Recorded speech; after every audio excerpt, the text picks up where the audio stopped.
এইরকম নরম তুলতুলে স্পঞ্জি কেক তৈরি করতে চাও কিন্তু সেটা পারছো না, অনেক ভিডিও দেখে ফেলেছো কিন্তু সম্পূর্ণভাবে হচ্ছে না।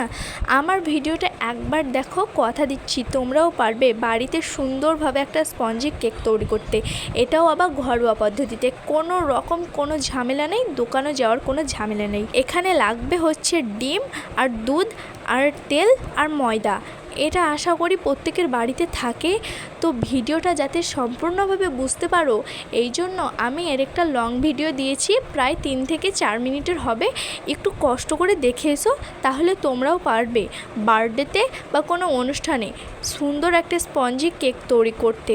নিচের রিলেটেড ভিডিওটা দেওয়া আছে, টাচ করে আমার লং ভিডিওতে চলে যাও আর সম্পূর্ণভাবে কেকটা তৈরি করা শিখে নাও।